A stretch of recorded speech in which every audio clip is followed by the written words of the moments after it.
अस्सलाम वालेकुम दोस्तों, उम्मीद करता हूँ आप सब खैरियत से होंगे। तो आज की इस वीडियो में मैं आपके साथ कुछ एक्सपीरियंस बेस्ड बातें शेयर करूँगा कि एज़ एन इंजीनियर आप जब सऊदी अरब में आते हो या आने से पहले या आने के बाद आपके जो सवालात आपके ज़हन में होते हैं, तो उनका क्या जवाब होगा। वो सारे चीज़ें आज मैं अपने एक्सपीरियंस की बेस पे आपके साथ शेयर करूँगा। इसमें मैं आपको बताऊँगा कि फ्रेश ग्रेजुएट, मिड करियर और सीनियर लेवल पे जब आप पहुँच जाते हो, तो आपकी क्या-क्या एक्सपेक्टेशंस होती हैं और क्या-क्या यहाँ पे बेनिफिट्स आपको हासिल होते हैं एज़ एन इंजीनियर। तो वीडियो को स्टार्ट करने से पहले मैं आप सबसे रिक्वेस्ट करता हूँ कि इस चैनल को सब्सक्राइब करें और बेल आइकन को दबाना मत भूलिएगा ताकि आने वाली तमाम वीडियोज़ आप तक सबसे पहले पहुँचे। और जैसा कि आप लोगों को मालूम है, मैं काफ़ी टाइम से ही आपके साथ इन्फॉर्मेशनल वीडियो शेयर करते आया हूँ और आप लोगों ने मुझे सपोर्ट भी किया है। उम्मीद करता हूँ आप आगे भी मुझे सपोर्ट करते रहेंगे, जिससे मैं मज़ीद वीडियोज़ आपके साथ शेयर करता रहूँगा। तो आज मैंने सोचा कि क्यों ना एक प्रैक्टिकल बेस्ड वीडियो भी आपके साथ शेयर की जाए और नेक्स्ट आने वाली तमाम वीडियोज़ प्रैक्टिकल बेस ही होंगी, क्योंकि डॉक्यूमेंट की हमारी तकरीबन वीडियोज़ कंप्लीट हो चुकी हैं। तो चलिए हम इस वीडियो को स्टार्ट करते हैं। अब बात आती है कि डिग्री तो आपने इंजीनियरिंग में कर ली है। अब आपके पास 2 ऑप्शन हैं, या तो आपने हायर एजुकेशन को परस्यू करना है या आपने जॉब देखनी है। पाकिस्तान में ये होता है कि आपको फ्रेश ग्रेजुएट्स की जो अपॉर्चुनिटीज़ हैं वो मिलती तो हैं, लेकिन डेफ़िनेट सी बात है, आप अकेले नहीं होते, तो कॉम्पिटिटर्स आपके बहुत होते हैं और कॉम्पिटिशन इतना होता है कि आपको वहाँ पे जॉब नहीं मिलती, जिससे आप डिसअपॉइंट हो जाते हो कि मेरी जो जॉब है वो मेरे पास नहीं आ सकती, मुझे कुछ एक्सपीरियंस चाहिए। तो इसकी बिना पे आप मास्टर स्टार्ट कर देते हो या जो भी है। या तो कोई मेरी तरह होता है जो डिग्री करने के बाद उसका एक ही एम होता है कि उसने जॉब ही करनी है, पढ़ना नहीं है आगे, तो वो गल्फ़ की रुख करता है। गल्फ़ का रुख क्यों करता है? क्योंकि गल्फ़ आपको वो अपॉर्च्युनिटीज़ प्रोवाइड करता है जो कि बाकी कोई कंट्री नहीं करता। ऐसा क्यों मैं बात कर रहा हूँ? इसलिए कह रहा हूँ कि गल्फ़ में वीज़ा भी आसानी से मिल जाता है, आपकी एंट्री भी आसानी से हो जाती है और यहाँ पे आपको समझने में भी आसानी होती है।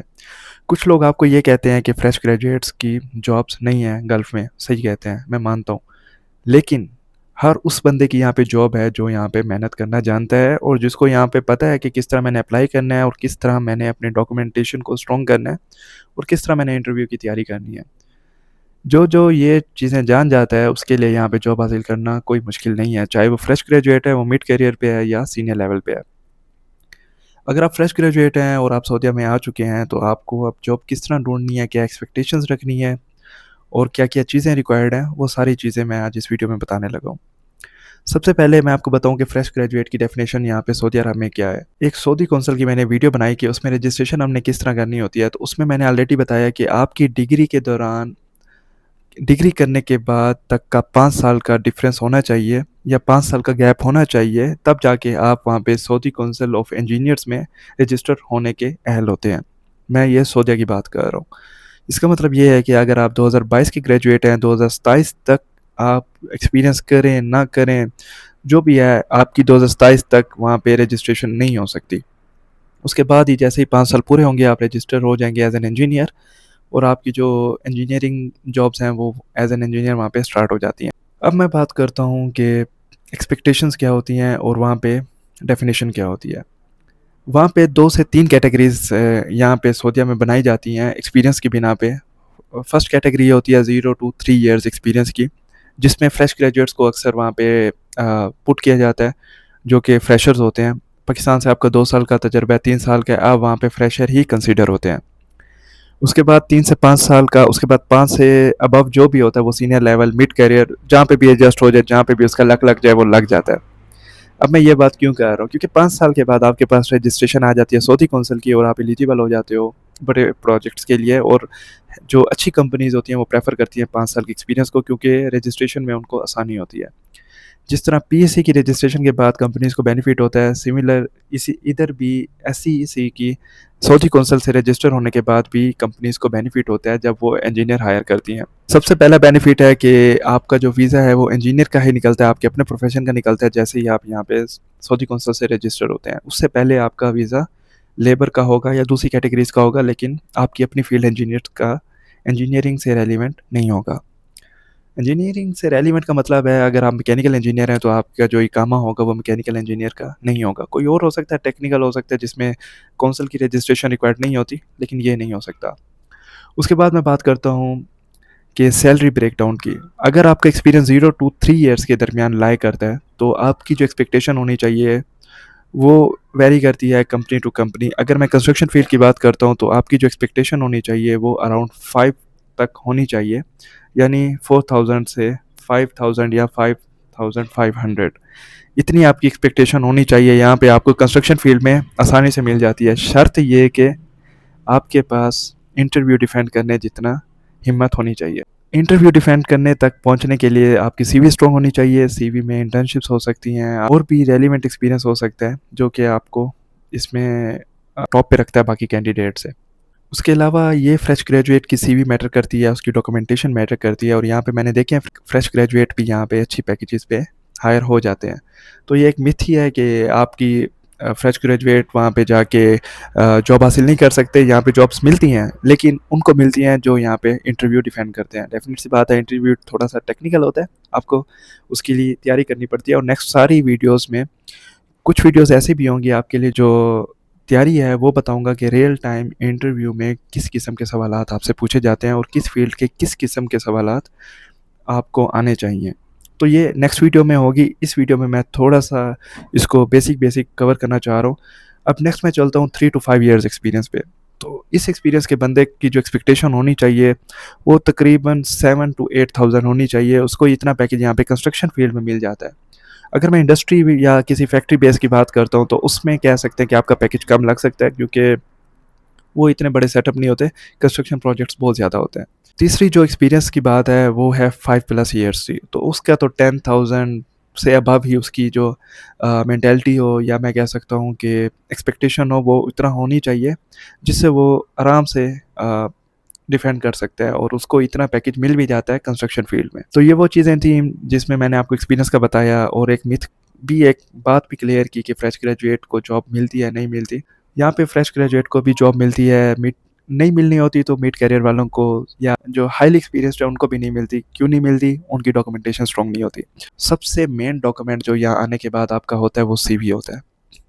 बाकी जो डिग्री है और बाकी जो चीज़ें हैं वो सेकेंडरी डॉक्यूमेंट्स में कंसीडर की जाती हैं, क्योंकि वो बाद में मांगी जाती है। सबसे पहले सीवी की बिना पे आपका इंटरव्यू रखा जाता है। अब यहाँ पे हायरिंग जो प्रोसीजर्स हैं वो दो तरह के हैं। एक ये है कि एक सप्लायर के थ्रू कंपनीज हायर करती हैं, दूसरा ये है कि कंपनीज डायरेक्ट हायर करती हैं। जो सप्लायर के थ्रू हायर करती हैं उसमें आपके 2 से 3 इंटरव्यू कंसीडर किए जाते हैं। कोई सप्लायर एक भी इंटरव्यू ले लेते हैं, अगर अच्छा मतलब कंपनी के साथ उनकी डील हुई भी हो तो वो एक ही इंटरव्यू पे आपको क्लियर कर देते हैं। अदरवाइज़ एक सप्लायर का इंटरव्यू होता है और एक कंपनी का इंटरव्यू होता है, और वो आपसे उस हिसाब से फिर हायरिंग प्रोसीजर आपसे कंप्लीट कराते हैं। अगर कंपनी इंटरव्यू लेती है तो उसमें भी मुख्तलिफ स्टेजेस आ सकती हैं। कोई कंपनी एक ही इंटरव्यू में फ़ाइनल कर देती है और कोई 2 से 3 इंटरव्यू लेके आपको फ़ाइनल कर देती है। उसके बाद जो बाकी प्रोसीजर हैं, वीज़ा ट्रांसफ़र करना है नहीं करना, या कुछ दिन के बाद ट्रांसफ़र करेंगे, तो ये बात की बात होती है। सबसे पहले यहाँ पे जॉब सिक्योर करना होती है। जॉब सिक्योर करने के लिए 2 से 3 प्लेटफॉर्म्स हैं जो आप नोट डाउन कर लें। एक सबसे जो फेमस है यहाँ पे यूज़ किया जाता है वो एक्सपैट्स का है, जिसमें expatriate.com है।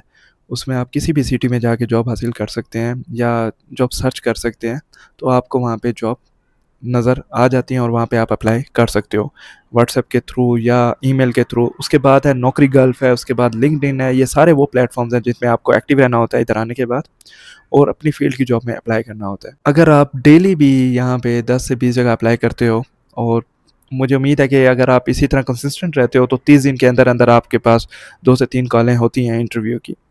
यहाँ पे आने के बाद इंसान जो गलती करता है वो होता है उसकी सीवी, वो सीवी अपडेट नहीं करता और हर जॉब पे सेम सीवी से अप्लाई करता है, जिससे उसको रिजेक्शन आती है और वो समझता है कि मेरा काम ही नहीं बन रहा या कोई इशू है।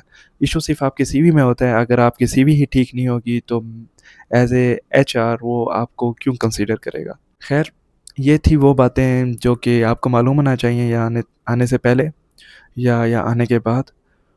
उसके बाद एक और सवाल होता है कि सऊदी ही क्यों? तो इसके बारे में मैं आपको एक चीज़ बताता चलूँ कि सऊदी अरब में जिस लेवल पे कंस्ट्रक्शन चल रही है वो गल्फ़ के किसी स्टेट में भी नहीं चल रही है। आप चाहे यूएई को उठा लें, ओमान को उठा लें, बहरीन को उठा लें, उस लेवल पे आपको वहाँ पे कंस्ट्रक्शन नहीं मिलेगी।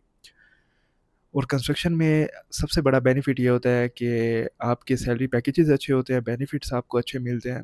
दूसरी बात, अपॉर्चुनिटीज़ आपको बेतहाशा मिलती हैं, और ग्रोथ के चांसेस भी बहुत ज़्यादा होते हैं। तो मैं आपको रेकमेंड यही करूँगा, आप सऊदी अरब आएँ। आप फ्रेश ग्रेजुएट हैं, आप मिड करियर पे हैं, सीनियर लेवल पे हैं, यहाँ पे सबके लिए जॉब्स अवेलेबल हैं। तैयारी करके आएँ, थोड़ा-सा स्ट्रगल फेस करने की हिम्मत जोड़ के आएँ, तो इंशाअल्लाह ताला आप अपने प्रोफ़ेशनल फ़ील्ड में या अपने प्रोफ़ेशनल करियर में ज़रूर तरक्की करेंगे। तो ये थी आज की वीडियो जिसमें मैंने कुछ इन्फॉर्मेशन कवर करने की कोशिश की है। उम्मीद करता हूँ कि मैंने कुछ ना कुछ इन्फॉर्मेशन आप तक पहुँचा दी होगी। इसके बाद मज़ीद वीडियोज़ भी मैं प्रैक्टिकल एक्सपीरियंस की बिना पे आपके साथ शेयर करूँगा और इंशाअल्लाह ताला हम मिल के इस जर्नी को सक्सेसफुल बनाएँगे। अगर आप भी एक इंजीनियर हैं और यहाँ पे आप आने का सोच रहे हो या आ चुके हो। उम्मीद करता हूँ ये वीडियो आप लोगों को पसंद आएगी और आप लोग इस वीडियो को आगे शेयर भी करेंगे ताकि दूसरे दोस्तों तक भी पहुँचे और उनका भी कोई ना कोई फ़ायदा हो जाए। मज़ीद आपसे यही रिक्वेस्ट है, अगर आप चैनल पे न्यू आए हैं तो इस चैनल को सब्सक्राइब करें और बेल आइकन दबाना मत भूलिएगा।